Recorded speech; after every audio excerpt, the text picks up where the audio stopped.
Hello everybody and welcome back to Kerbal Space Program, where we are currently working on MVP's prisoner contract here. And specifically, the contract in question is this one, where we have a mischievous astrophobic Kerbal has infiltrated and attempted to sabotage the newly established KSC. This Kerbal caused no damage, but has inspired Kerbin's government to establish the ARC Co., the Atreides Rehabilitation and Corrections Company, to punish these acrophobic Kerbals by sending them to space prison. In the ARC's first contract to the KSC, the company asked to send this first treacherous Kerbal into a 200-kilometer retrograde orbit. Rules. Any one Kerbal of our choosing can be condemned to this punishment inside of a pod. I'm defining pod here to include the hitchhiker storage container, or the 1.25 meter version of that. That's what I'm considering that to be. So the Kerbal has to be, like, contained inside, right? The orbit must be in retrograde and within 10% of 200 kilometers on both sides. So 10% of 200 kilometers is within 20 kilometers, so 180 would be 180 to 200. We're going to circularize it as close as we can. This one's the interesting one. Any or all space trash should be kept to a minimum. This means that only the pod can remain in orbit. We don't want him getting away, now do we? Indeed, we do not. So, we are going to set this up here. We've already got Stainy Kerbin in here as the Kerbal that had the highest available stupidity. And that is absolutely fantastic. We're going to launch this prison ship that we developed last episode. Now, there's no hatch on here. The only way that they can get in and out is via this docking port. And they need something docked to that. So if we want to release them from prison later, we can do that. The interesting constraint here is no space trash. But that's specifically in orbit, right? If things either burn up in the atmosphere or if they crash back to Kerbin, that's fine. So, I think this will do as is. We're going to launch this. We have to go retrograde. So, we're going to lift off in the retrograde direction, which, of course, instead of towards the ocean, is towards the mountains here at KSC. So that's going to require a little bit of extra DV. However, based on our previous flights that we've done with this booster, I'm guessing that in order to maintain the no space trash constraint, this booster here will likely have to be jettisoned with a little bit of extra fuel in it. I don't know how much, but that's likely the case. How much did this booster cost? Hang on. I want to revert this back real quick, because this is a medium difficulty contract. And with it being a medium difficulty contract, that means we're going to get paid like 50,000. Okay, yeah, we're well within budget. So this will be profitable for us. Well, actually, how much did we pay to hire Stainy? I don't actually remember. It's pretty cheap at this stage of the game, so it should be profitable for us. Regardless, I still think that this is a funny contract, and so we'll go for it. Okay, so we're putting it back out on the pad, throttle up, SAS on, and this is all done via autopilot, right? We don't have any autopilot that can hold any attitude, so we'll have to manually fly this, and we're going to be launching that direction instead of that direction. It's kind of awkward, but off we go. EVA report. Yeah, we can't actually EVA because there are no hatches. And that's by design. This is a prison ship. So we're going to head on over this direction, starting our gravity turn now that we've gotten a little bit of altitude. I want to hop into maneuver mode and keep an eye on our apoapsis. We're going to be angling for an apoapsis of 200 kilometers is going to be our target point. There's no inclination requirement in the contract, so I'm not going to be too concerned about the inclination, other than the fact that it has to be retrograde, of course. And we're definitely heading retrograde here. This is trying to pull down ever so slightly, but like I said, I'm not that concerned about it. We're going to have our SRBs detaching here shortly, so we want to make sure that we are within the prograde marker. There go the SRBs. Wonderful. And how long is our burn time on our side boosters? Only about 20 more seconds. We may want to consider going to dual liquid fueled and onion stage them. That might be an interesting route to go here. But for the time being, we're just parking here at the apoaps, or rather in prograde, for separation in 3, 2, 1, mark. And now I'm going to head all the way down to the horizon, because we need just horizontal speed from here. We don't require additional vertical speed. Our vertical speed is looking good. And we can see that our orbital speed is currently decreasing, but that's fine. We need to push up our apoapsis here, and we need to push that up quite far. We can deploy our fairing at this juncture now that we are in thin enough atmosphere. And our periapsis will remain negative. We're not going to do any circularization until we get out to 200 kilometers after we've detached this. So that'll be fine. I think that we are going to have excess fuel in this, which is fine. So we're at 125 right now for our apoapsis. Looking good. And we'll just continue to push that up and get additional orbital speed. There are no hatches here. The only way for them to get out would be via the docking port, and they would need another craft docked up there. So this is an inescapable prison for Staney. Staney does not look too upset about this for being astrophobic, but whatever. Okay, we're just parking here at the horizon, keeping an eye on this apoapsis number. I mean, we could keep an eye on it here too, I suppose. So that's completely fine. We're angling for 200. And this is in a retrograde orbit. Now, we don't have a relay antenna on this, although we should probably consider extending our antenna here. There we go. Just so that Staney can continue getting her, like, favorite radio station while in prison. This is actually pretty close. We've only got 9 seconds, 8 seconds of burn left, 182 meters per second, when we're at 202 kilometers. I like it. So we're going to ditch this at this point. We are losing 182 meters per second. But we're ditching that, and then we're coming out here to the apoapsis. It feels so weird to be launching retrograde. And we're going to push this up and circularize this a bit. Around here-ish. That's going to be slightly over, but it is well within the 10% margin. So this does qualify for the contract completion here. Excellent.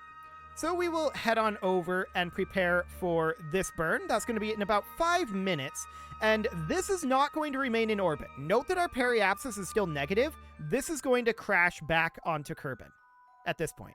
So that looks good. We're going to leave 0 space trash here. 1 minute until our burn, and we will warp forward a little bit further here. 20 seconds. And 5, 4, 3, 2, 1, and mark. So we're going to need about 300 meters per second here. And we'll just push ourselves into orbit.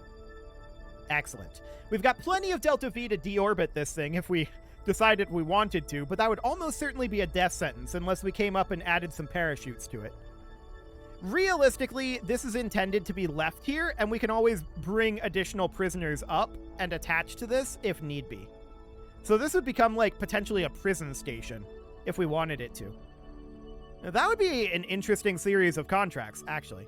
So let's just get this properly into orbit here. We could try to fine-tune this orbit if we wanted to. So at the apoapsis, we would drop in a maneuver, and we would just very gently pull this back. And we would need to pin that open. There we go. We would just very gently pull this back until such a time... Not quite that far. Such a time as we're at almost exactly 200. We're very close right now, though, and we might just consider this good enough. Like, 202 and 202 is our current, like, we're within 1%. Or, not quite within. We're just outside of 1% of the target orbit. I think I'm going to consider that good. We are in a retrograde orbit here, and anything else that we need for this, the answer is no. Cool. So that is MVP's contract complete. So we're going to move that over into the completed column. There we go. And we need our payment now. So this will be 50K that we get paid. So we'll add in, let's see, this goes to 14.1. Yes, that is correct. So we take this up to there. Beautiful. So there's our contract complete, and we will head back to the Space Center. Now we need to think about going for another contract. So what one might we want to go for? I mean, where's Kevin? We forgot Kevin. Send a rocket to orbit, land the same rocket in the same flight to the Space Center to pick up Kevin. That's going to be interesting. We should be able to refuel it, though. It would need to be a single stage to orbit. I don't know that we have the tech to pull this off right now. We may come back to that. Parachuting replacements. From a height of 100 kilometers, use only fuel to land safely. I mean, we could almost certainly do that. That is a possibility. That said, there's another thing that we could do. And that is specifically, we have a lot of cash. We can upgrade our R&D, and we still have a lot of cash. So with this upgraded, we can go get ourselves some science. And the way that I would like to do that is via a proper moon landing. Not the rover. I want to land Kerbals on the moon. What do we have for exploration contracts? Actually, we have the rendezvous contract, right? Rendezvous in orbit around Kerbin, if I recall correctly. We might want to wrap that up first. Let's see here. This exploration contract is, yeah, rendezvous around Kerbin. And dock. Well, we did just send up the prison ship, but it's in a retrograde orbit. We could send a second prison ship up and dock them together. Or we could just go for a moon landing, and we can get the docking done later when we have a viewer contract to coincide with that. That's another distinct possibility. So, let's do our moon lander, and we'll save this as is. We're, of course, going to ditch everything up here. This is going to be completely done from scratch, and we're going to have this be perhaps even a pomegranate here. Yeah, I think we're going to do a pomegranate. For our return, we're of course going to have a... We're going to have an experiment storage unit up here, for sure. And I think putting on a rechargeable battery pack makes sense. I also think putting on an SAS up here would be okay. Or actually, we could just have the SAS down here and have it be a large one. That would actually work, I think, better for verticality purposes, so I think that's fine. We'd put in the Mark 16 parachute here. For drogues, I think I'm going to have quad drogues. This is going to be a little on the heavier side for our landing. So quad drogues would be helpful. Another thing we could do is dual drogues and then have 2 additional main parachutes on here, which may not be a bad idea. So something like this. As far as power goes, we're going to need some power generation for sure. And I think having electrical generators like solar power generators here makes a lot of sense. Then we're going to need our Science Junior. And we're going to need our payload bay. So 1.25 meter service bay. And we'll have things inside of that. But for now, we're going to have a heat shield on here. So a 1.25 meter heat shield and then a decoupler, which this does not have a decoupler attached. Okay, so we would need a TD25 decoupler. Nope. What am I doing? We need a TD12 decoupler. There we go. That's the correct size. Now, this doesn't land. So that's something to think about. So we would need, on here, I would put in something like a T400. And then we would land this with a Terrier. Now, this guy's a little on the tall side. We would definitely want to spread out our lander a bit, and we're going to want more fuel for it as well. So one thing we could do, we could go for like these standoff radial decouplers. Is that about the same size as a modular girder segment? It's like half the size. Okay. Well, this should still be fine. So we put on some T-400s out here. And then we would definitely use hemispherical liquid fuel tanks on top. Those are too small. Those are way too big. One of these is the correct size, but it is not this. There we go. It's this. So we do something like this, and these would be detachable. We could, in theory, have heat shields out here if we wanted to bring these back. So then the heat shields would go on like this if we wanted to try to recover this. Alternatively, we could ditch this and just recover this up here. This would be like a secondary recovery stage, right? And I would definitely like to change the angling of these. I don't like the angle that they're at. So now would be the easiest time to do that. So we do this around here. And then we'd have our landing struts on here. So LT1 landing struts, we don't have access to LT2s. But LT1s would do just fine. That should give us plenty of space to work with. We'll start those retracted for the time being. We will want to strut this together a little bit. So I'm going to put a strut connector like this. I'm also going to put one down here just because I want to make absolutely sure. And I'm also going to strut each of these to each other like that. So they're not going anywhere. They're all strutted together. They are very, very stable. Now, delivering this into orbit is going to be spicy. This ain't going to do the trick.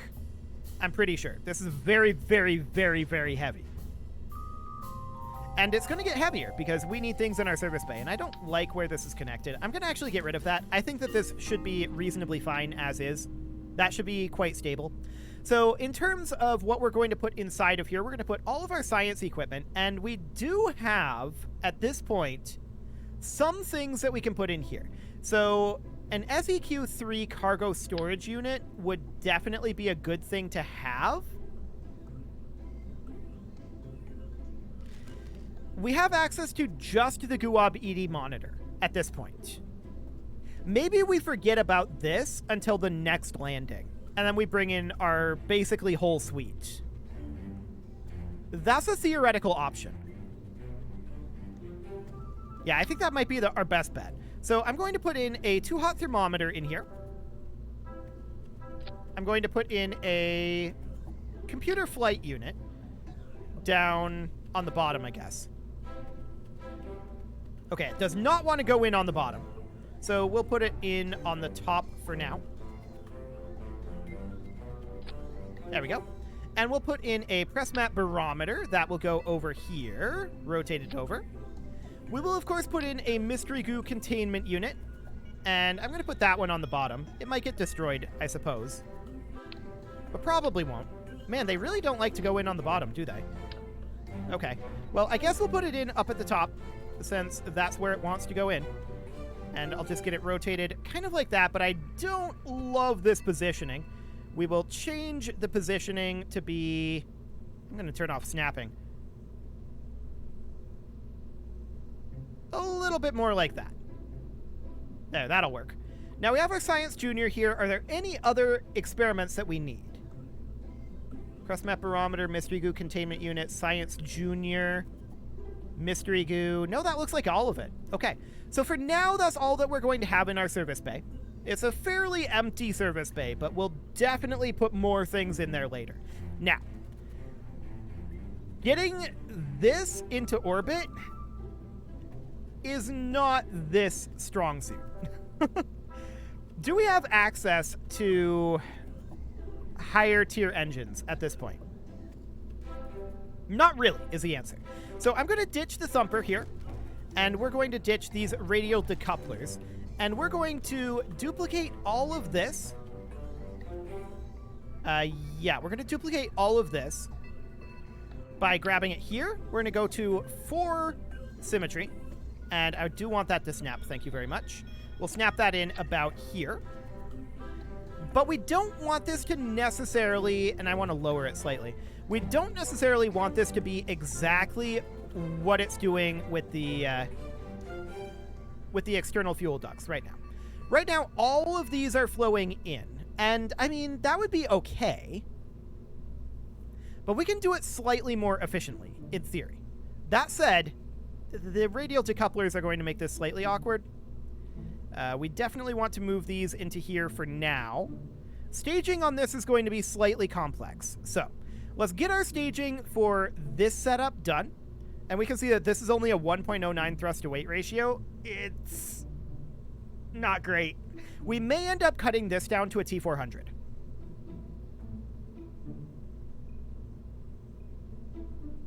Or extending this center tank. Extending the center tank is an interesting concept. That's going to hurt our thrust to weight a lot off of the pad. 1.03. So that's incredibly slow off the pad. No doubt about that. Like, tremendously slow. But one thing I'd like to do is I'd like to redo our fuel ducts. And we're going to do these one at a time. So we're going to take these two that are on the outside here, and they are going to flow from here to here. And we're going to grab this one as well and do the same thing. So they flow like that, and then these interior ones are going to flow like this. So the idea here is we will ditch these because they will dry first, and then we'll ditch these, and then we'll burn on just these two, and then we'll ditch these, and then we'll burn on just this. And then we'll ditch that, and we've got this.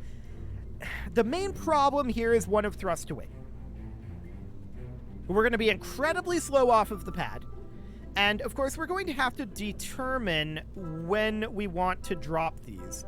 So these four are all these up here. This is very much the wrong time. That can go up here for now. I want to grab these and move them down. We'll deal with the rest of this staging in a moment. But I want to make sure that this,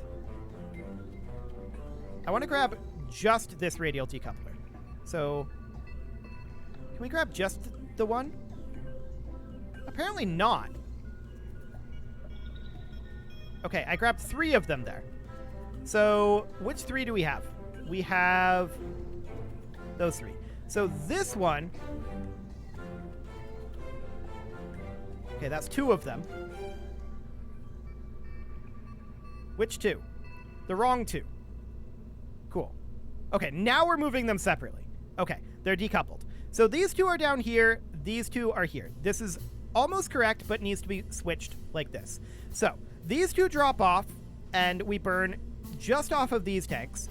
And then they drop off, and we're burning off of the center stage. So this is all about getting better thrust to weight going up through the atmosphere once these burn off. And one thing I'd like to think about as well, potentially, is swapping these swivels with perhaps like Reliance, which have a higher sea level thrust than swivels, but they do not gimbal. So only our center engine will gimbal, and we'll have our Delta Deluxe winglets, in theory, to help us steer. I don't know how well this steering is going to go, but that will boost up our thrust pretty dramatically there. And we'll have all of these happen all at the same time. So 1.23, that is a substantial increase in our thrust. Cool. So these outer tanks will drain pretty quickly, and then they'll detach. And we'll lose our Reliance at that point. So at this point, we'll be at 0.98, but we'll be relatively high up in the atmosphere. And then 0.44, but we'll be much higher up in the atmosphere. So in theory, that may be okay. Let's run a quick simulation of this. We are going to be reverting it. The only thing I want to test here is how this booster system works. We're going to be slow off the pad, and my questions are as follows. Do we have any major thrust to weight issues in any of the staging? And does this deliver us to orbit without needing a substantial burn from this T800 fuel tank? That's the question here. So we're going to launch this, and we'll see. This is a very heavy payload, and normally I'd be launching this with 2.5 meter stuff. We'll see how this goes. Like, big orange tanks is what I'd be using normally, but we're lacking the tech for that right now. We can grab surface samples, apparently. Noted. We're probably going to want to do that, but this is a simulation for right now. So we're just going to revert this, and we'll see if we have any big wiggle issues. There's a potential joint weakness here as well. So let's just see what we've got. Yes, we're slow off the pad. We know this. And we're going to have our first staging event in 30 seconds. So we burn out the fuel tanks on the sides here very quickly. Okay, how maneuverable is this? Kinda is the answer. It is officially kinda maneuverable. I'm gonna lock us to prograde here, since Jeb can do that. And we're gonna continue heading over here, but we've got our first detachment here in about 5 seconds. And we're definitely drifting upwards a little bit. But we're just gonna lock to prograde, and we'll try to correct after. Okay. Doing some steering correction here.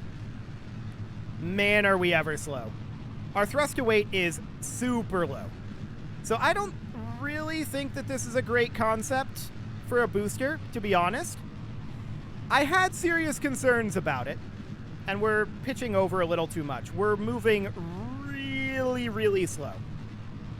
And we're not actually able to continue to pitch this way. So we lack control authority, and we lack thrust to weight. So both of those are going to need to be addressed. Noted. Like, this apoapsis is really low. You can see that we are going down on our time to apoapsis. That said, we are actually kind of holding attitude here. Kind of. And our speed is increasing. Our thrust to weight is starting to come up.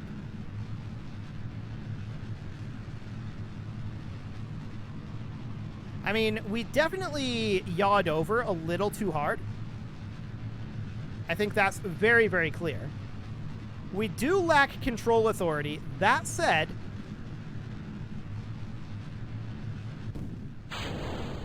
okay, we didn't actually lose our fins there, which is kind of wild. But that said, yeah, 0.55. Ew. Okay, so this is way too anemic. That is exactly what I thought was going to happen, and that's why we ran the simulation. So that's going to require some rework for sure. There's some interesting ideas here. Honestly, I think that this is unhelpful. We're probably better off just doing this at this point and keeping these engines for longer. That's probably our best bet. That said, it's still going to be rough. There's a lot of extra weight here. Ditching this T800 is probably not a bad idea, but that's all things that we can experiment with in the next episode. We have too much weight here and not enough thruster. There's no doubt about that. You can leave your offerings to the engagement gods in the form of likes, comments, subscribes, and bell ringings, and a very special thank you to all of the channel members for making this video possible, including ALS Gamer, James, Shadow Wolf, and Lohan80, Rogue Corvid, Kid Togan, Spartan News, Nick Smarty, Dimitri H, Punching the Microphone, Anna the Elephant, Soccerman12 UK, and all the rest. And of course, you. Thank you for watching. If you'd like to support the channel, you can click the join button down below the video, and as always, I will see you all next time.